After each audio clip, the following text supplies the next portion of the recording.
నమస్తే, welcome to editor analysis. పాకిస్తాన్కు Balochistan shock. స్వతంత్రం ప్రకటించుకున్న బలూచిస్తాన్ లిబరేషన్ ఆర్మీ. జాతీయ గీతం, కరెన్సీ ఖరారు. బలూచిస్తాన్ తమ ఆధీనంలోనే ఉందని పాక్ ప్రకటన. బలూచిస్తాన్ స్వాతంత్ర ప్రకటన పాకిస్తాన్కు నిజంగానే పెనుముప్ప. ఆగస్ట్ 11నే స్వాతంత్ర దినోత్సవంగా ఎందుకు ప్రకటించారు? బలూచ్ నేతలు చెప్పిన 85% భూభాగం వారి ఆధీనంలోనే ఉందా? పాకిస్తాన్ సైన్యం నియంత్రణలో ఉన్న ప్రాంతాల పరిస్థితులు ఏంటి? అంతర్జాతీయ గుర్తింపు లేకుండా ఒక కొత్త దేశం ఏర్పడడం సాధ్యమేనా? అసలు బలూచిస్తాన్ పరిణామాలు పాకిస్తాన్ భవిష్యత్తును ఎంతవరకు ప్రభావితం చేయబోతున్నాయి? పాకిస్తాన్కు మరోసారి బలూచిస్తాన్ రూపంలో భారీ రాజకీయ సవాలు ఎదురైంది. బలూచ్ వేర్పాటువాద నేత మీర్యార్ బలూచ్ నేతృత్వంలోని వర్గాలు పాకిస్తాన్ నుంచి విడిపోయి స్వతంత్ర బలూచిస్తాన్ రిపబ్లిక్ను ఏర్పాటు చేసినట్లు ప్రకటించారు. ఆగస్టు 11కు స్వాతంత్ర దినోత్సవంగా పాటించాలని పిలుపునిచ్చారు. అంతర్జాతీయ సమాజం తమను ప్రత్యేక దేశంగా గుర్తించాలని కోరాయి. తాజా పరిణామాలతో అంతర్జాతీయంగా చర్చ కూడా మొదలైంది. అయితే ఇక్కడ మొదటి అర్థం చేసుకోవాల్సిన విషయం ఒకటి ఉంటుంది. బలూచ్ నేతలు స్వాతంత్రం ప్రకటించుకోవడం ఒక అంశం అయితే, ఒక ప్రాంతం అధికారికంగా స్వతంత్ర దేశంగా మారడం మరో అంశం. ఇక బలూచిస్తాన్లో స్వాతంత్ర ఉద్యమానికి దశాబ్దాల చరిత్ర ఉంది. పాకిస్తాన్ ఏర్పాటుకు ముందు కలాత్ ఖానేట్ ప్రత్యేక రాజకీయ అస్తిత్వం కలిగి ఉండేది. 1947 ఆగస్టు 11న బలూచ్ నాయకత్వం స్వాతంత్రాన్ని ప్రకటించిన చారిత్రక ఘటనను ప్రస్తుతం వేర్పాటువాద వర్గాలు తమ ఉద్యమానికి ఆధారంగా చూపుతున్నాయి. అందుకే పాకిస్తాన్ స్వాతంత్ర దినోత్సవానికి 3 రోజుల ముందు ఆగస్టు 11ను బలూచిస్తాన్ స్వాతంత్ర దినోత్సవంగా ఎంచుకోవడం వెనుక బలమైన రాజకీయ సందేశం కూడా ఉంది. 1947 తర్వాత బలూచిస్తాన్ భవిష్యత్తుపై వివాదాలు కొనసాగాయి. 1948లో పాకిస్తాన్తో విలీనం జరిగినప్పటి నుంచే అక్కడ కొన్ని వర్గాలు దీన్ని వ్యతిరేకిస్తూ వచ్చాయి. అప్పటి నుంచి పలు దశల్లో తిరుగుబాట్లు జరిగాయి. కాలక్రమేణా స్వయం ప్రతిపత్తి డిమాండ్ నుంచి పూర్తి స్వాతంత్ర డిమాండ్ వరకు ఉద్యమం విస్తరించింది. ఇక్కడే బలూచిస్తాన్ భౌగోళిక ప్రాధాన్యం కూడా కీలకంగా మారింది. పాకిస్తాన్ నైరుతి ప్రాంతంలో ఉన్న బలూచిస్తాన్కు అరేబియా సముద్ర తీరంలో సుదీర్ఘ తీర ప్రాంతం ఉంది. గ్వాదర్ పోర్ట్ ఈ ప్రాంతంలోనే ఉంది. ఇరాన్ ఆఫ్ఘనిస్తాన్ సరిహద్దులకు దగ్గరగా ఉండడంతో బలూచిస్తాన్ కేవలం పాకిస్తాన్కు సంబంధించిన అంతర్గత ప్రాంతం కాదు. ఇక పశ్చిమాసియా, మధ్య ఆసియా, దక్షిణాసియాను కలిపే వ్యూహాత్మక ప్రాంతానికి దీనికి ప్రత్యేక ప్రాధాన్యం ఉంది. అయితే అదే సమయంలో సహజ వనరుల విషయంలోనూ బలూచిస్తాన్ కీలకమైన ప్రాంతం. గ్యాస్, బొగ్గు, రాగి, బంగారం వంటి ఖనిజ వనరులతో పాటు ఇతర సహజ వనరులు కూడా ఇక్కడ ఉన్నాయి. బలూచ్ జాతీయవాదుల ప్రధాన ఆరోపణ ఏంటంటే, తమ ప్రాంతంలోని వనరులు దేశంలోని ఇతర ప్రాంతాల అభివృద్ధికి ఉపయోగపడుతున్నా తమ ప్రాంతానికి మాత్రం తగిన అభివృద్ధి అందడం లేదనేది. ఇక ఇదే అసంతృప్తికి మరో కారణం China Pakistan economic corridor. China భారీ పెట్టుబడులతో పాకిస్తాన్లో చేపడుతున్న మౌలిక వసతుల ప్రాజెక్టులో బలూచిస్తాన్కు ప్రత్యేక స్థానం ఉంది. గ్వాదర్ పోర్ట్ ఈ ప్రాజెక్టులో అత్యంత కీలకం కూడా. చైనా పెట్టుబడులు పెరుగుతున్న కొద్దీ స్థానిక బలూచ్ వర్గాల్లో అసంతృప్తి కూడా పెరిగింది. స్థానిక ప్రజలకు ఉద్యోగాలు, అభివృద్ధి అవకాశాలు తగిన స్థాయిలో రావడం లేదనే ఆరోపణలు తరచూ వినిపించాయి. బయట ప్రాంతాల నుంచి వచ్చిన కార్మికులను తీసుకురావడం, భద్రతా కారణాలతో స్థానికులపై ఆంక్షలు విధించడం వంటి అంశాలు కూడా ఆగ్రహాన్ని రోజురోజుకి పెంచాయి. మరి ఈ కారణంగానే చైనా పౌరులు, చైనా ప్రాజెక్టులు కూడా బలూచ్ తిరుగుబాటు సంస్థలకు లక్ష్యాలుగా మారిన సందర్భాలు ఉన్నాయి. బలూచిస్తాన్ లిబరేషన్ ఆర్మీ వంటి వేర్పాటువాద సంస్థలు పాకిస్తాన్ సైనిక స్థావరాలు, ప్రభుత్వ సంస్థలు, పోలీస్ కేంద్రాలతో పాటు చైనా ప్రయోజనాలపై కూడా దాడులు చేస్తూ వచ్చాయి. 2026 జనవరిలో కూడా బలూచిస్తాన్ పలు ప్రాంతాల్లో సమన్వయ దాడులు జరిగాయి. పాకిస్తాన్ భద్రతా బలగాలు ప్రతిగా భారీ ఆపరేషన్లు చేపట్టాయి. అందుకే ప్రస్తుతం స్వాతంత్ర ప్రకటన వెనుక ఆయుధ పోరాటం, ప్రాంతీయ అసంతృప్తి, వనరులపై హక్కు, చైనా పెట్టుబడులు, పాకిస్తాన్ సైనిక ఆధిపత్యం వంటి అనేక అంశాలు ఉన్నాయి.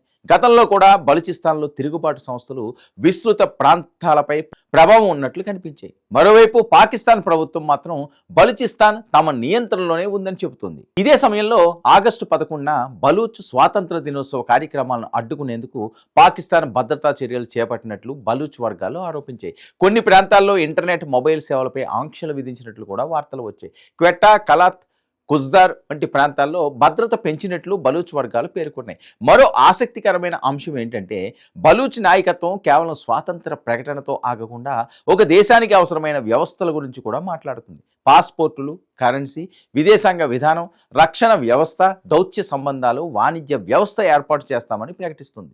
అంతర్జాతీయ సమాజం నుంచి గుర్తింపు పొందేందుకు ప్రయత్నాలు చేస్తామని చెబుతుంది. కానీ ఇక్కడే అసలు సవాలు మొదలైంది. ఒక దేశం ఏర్పడడానికి కేవలం భూభాగం ఉండడం సరిపోదు. స్థిరమైన పరిపాలన, ప్రజలపై సమర్థవంతమైన నియంత్రణ, భద్రతా వ్యవస్థ, ఆర్థిక వనరులు, అంతర్జాతీయ సంబంధాలు, ముఖ్యంగా ఇతర దేశాల గుర్తింపు అవసరం. బలూచిస్తాన్ విషయంలో ఈ అంశాలన్నీ ఇంకా ప్రారంభ దశలోనే ఉన్నాయి.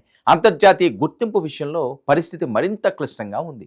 పాకిస్తాన్ తన ప్రాదేశిక సమగ్రతను కాపాడుకునేందుకు దౌత్యపరంగా ప్రయత్నిస్తుంది. చైనా కూడా బలూచిస్తాన్ను పాకిస్తాన్లోని భాగంగానే చూస్తుంది. ఎందుకంటే గ్వాదర్ పోర్ట్, చైనా పాకిస్తాన్ ఆర్థిక కారిడార్ వంటి భారీ ప్రాజెక్టులు బలూచిస్తాన్ స్థిరత్వంతోనే నేరుగా ముడిపడి ఉన్నాయి. మరి అమెరికా వైఖరి కూడా కీలకం. అమెరికా బలూచిస్తాన్ స్వాతంత్రాన్ని గుర్తిస్తే దక్షిణాసియాలో పరిస్థితులు పూర్తిగా మారిపోయే అవకాశం ఉంటుంది. కానీ పాకిస్తాన్తో భద్రతా సంబంధాలు, ఉగ్రవాద వ్యతిరేక సహకారం, ప్రాంతీయ వ్యూహాత్మక ప్రయోజనాల కారణంగా అమెరికా అలాంటి నిర్ణయం తీసుకోవడం అంత సులభం అయితే కాదు. భారత విషయంలోనూ ఇదే పరిస్థితి. బలూచ్ నేతలు భారత మీడియాకు, భారత ప్రజలకు కృతజ్ఞతలు చెబుతూ తమ ఉద్యమాన్ని అంతర్జాతీయ స్థాయిలో ప్రస్తావిస్తున్నారు. పాకిస్తాన్తో ఇప్పటికే ఉన్న సున్నితమైన సంబంధాల నేపథ్యంలో భారత్ తీసుకునే ప్రతి అడుగు వ్యూహాత్మకంగా ఉంటుంది. అయితే బలూచిస్తాన్ అంశం భారత్కు ఒక రాజకీయ అవకాశంగా మారే అవకాశం అయితే మాత్రం కనిపిస్తుంది. పాకిస్తాన్ అంతర్గత బలూచ్ సమస్యను ఎదుర్కొంటున్న సమయంలో అంతర్జాతీయ వేదికలపై అక్కడ మానవ హక్కులు, రాజకీయ అసంతృప్తి, ఇలాంటి అంశాలన్నీ ప్రస్తావించేందుకు భారత్కు అవకాశం ఉంటుంది. అయితే అది అధికారిక గుర్తింపు స్థాయికి వెళ్తుందా అన్నది పూర్తిగా వేరే విషయం. ఇక పాకిస్తాన్ ముందు ఉన్న అతిపెద్ద సమస్య భద్రత. ఇప్పటికే ఆర్థిక సమస్యలు, రాజకీయ అస్థిరత, సైనిక ఆధిపత్యంపై విమర్శలు ఎదుర్కొంటున్న పాకిస్తాన్కు బలూచిస్తాన్లో దీర్ఘకాలిక తిరుగుబాటు మరో భారంగా మారుతుంది. ఒకవైపు సరిహద్దు ప్రాంతాల్లో భద్రతా సమస్యలు, మరోవైపు దేశంలో రాజకీయ విభేదాలు, ఇంకోవైపు ఆర్థిక ఒత్తిళ్లు, ఇవన్నీ కలిసి ఇస్లామాబాద్పై ఒత్తిడిని పెంచుతున్నాయి. అయితే బలూచ్ ఉద్యమానికి కూడా సవాళ్లు తక్కువేమీ కావు. మొదటిది, ఒకే నాయకత్వం కింద అన్ని బలూచ్ వర్గాలను ఏకం చేయడం. బలూచ్ రాజకీయ ఉద్యమంలో వివిధ వర్గాలు, సంస్థలు ఉన్నాయి. వీటన్నిటినీ ఒకే రాజకీయ నిర్మాణంలోకి తీసుకురావడం చాలా కష్టం. రెండోది, సాయుధ పోరాటం నుంచి రాజకీయ వ్యవస్థకు మారడం. స్వతంత్ర దేశం కావాలని కోరుకునే ఉద్యమం ఒక దశలో పరిపాలనా వ్యవస్థను నిర్మించాల్సి ఉంటుంది. ప్రజలకు విద్య, వైద్యం, ఉపాధి, భద్రత, న్యాయ వ్యవస్థ వంటి సేవలు అందించాల్సి ఉంటుంది. ఇవన్నీ కేవలం తిరుగుబాటు శక్తితో సాధ్యం కావు. మూడోది, ఆర్థిక వ్యవస్థ. బలూచిస్తాన్కు సహజ వనరులు ఉన్నప్పటికీ వాటిని ఆధారంగా చేసుకుని వెంటనే స్వయం సమృద్ధి సాధించడం సాధ్యం కాదు. విదేశీ పెట్టుబడులు, వాణిజ్య సంబంధాలు, పోర్టు కార్యకలాపాలు, బ్యాంకింగ్ వ్యవస్థ వంటి వాటికి అంతర్జాతీయ గుర్తింపు అవసరం. అందుకే ప్రస్తుతం బలూచ్ విషయంలో ఈ 3 అవకాశాలు కనిపిస్తాయి. పాకిస్తాన్ సైన్యం బలూచ్ తిరుగుబాటును అణసివేసి పరిస్థితిని మళ్ళీ తన నియంత్రణలోకి తీసుకురావడం. రెండోది, తిరుగుబాటు మరింత విస్తరించి పాకిస్తాన్ కేంద్ర ప్రభుత్వంపై ఒత్తిడి పెంచడం. మూడోది, అంతర్జాతీయ సమాజం మధ్యవర్తిత్వంతో బలూచ్ ప్రజలకు అధిక స్వయం ప్రతిపత్తి, రాజకీయ హక్కులు కల్పించే దిశగా చర్చలు జరపడం. పూర్తి స్వాతంత్రం సాధించడం మాత్రం అత్యంత క్లిష్టమైన మార్గం. ఎందుకంటే దానిని బలూచ్ ఉద్యమానికి భూభాగంపై స్థిరమైన నియంత్రణతో పాటు అంతర్జాతీయ మద్దతు కూడా అవసరం. ప్రస్తుతం ఆ రెండు పూర్తి స్థాయిలో ఇక్కడ కనిపించటం లేదు. అయినా బలూచ్ నేతలు ఆగస్టు 11ను ఎంచుకోవడం ద్వారా ఒక కీలక రాజకీయ సందేశాన్ని అయితే ఇచ్చారు. పాకిస్తాన్ ఏర్పాటుకు ముందు తమకు ప్రత్యేక రాజకీయ అస్తిత్వం ఉందని గుర్తు చేస్తూ తమ పోరాటాన్ని కొత్త తరానికి, అంతర్జాతీయ సమాజానికి మరోసారి పరిచయం చేశారు. పాకిస్తాన్ ఆగస్టు 14న స్వాతంత్ర దినోత్సవం జరుపుకునే సమయంలో దానికి 3 రోజుల ముందు బలూచ్ స్వాతంత్ర దినోత్సవాన్ని పాటించడం ఒక ప్రతీకాత్మక రాజకీయ సవాలుగా మారింది. మొత్తంగా చూస్తే బలూచిస్తాన్ ఇంకా పాకిస్తాన్ నుంచి అధికారికంగా విడిపోయిన దేశం కాదు. కానీ బలూచ్ స్వాతంత్ర ఉద్యమం మాత్రం మరోసారి అంతర్జాతీయ చర్చలోకి వచ్చింది. ఈ ప్రకటనతో వెంటనే కొత్త దేశం ఏర్పడకపోయినా పాకిస్తాన్ ఎదుర్కొంటున్న అంతర్గత సవాళ్లలో బలూచిస్తాన్ సమస్య ఎంత తీవ్రమైందో మరోసారి స్పష్టమైంది. ఇక ముందున్న అసలు ప్రశ్న, బలూచ్ ఉద్యమం కేవలం సోషల్ మీడియా ప్రకటనలకే పరిమితం అవుతుందా, లేక భూభాగంపై వాస్తవ నియంత్రణ సాధించి ప్రత్యేక రాజకీయ వ్యవస్థను ఏర్పాటు చేస్తుందా? పాకిస్తాన్ సైన్యం సైన్యం ఈ ఉద్యమాన్ని పూర్తిగా అణచివేయగలదా? చైనా తన భారీ పెట్టుబడులను కాపాడుకునేందుకు ఎంతవరకు జోక్యం చేసుకుంటుంది? అమెరికా, భారత్తో సహా అంతర్జాతీయ సమాజం బలూచ్ డిమాండ్ను ఎలా చూస్తుంది? అన్నిటికంటే ముఖ్యంగా బలూచిస్తాన్ పాకిస్తాన్లోనే కొనసాగుతుందా, లేక దక్షిణాసియా పట్టణంలో మరో కొత్త దేశం పుట్టుకొస్తుందా అన్నది ఇప్పుడు ప్రపంచవ్యాప్తంగా ఆసక్తిగా సాగుతున్న చర్చ. చూద్దాం మరి ఏం జరుగుతుందో. ఇది ఈనాటి ఎడిటోరియల్ అనాలిసిస్. 9 న్యూస్.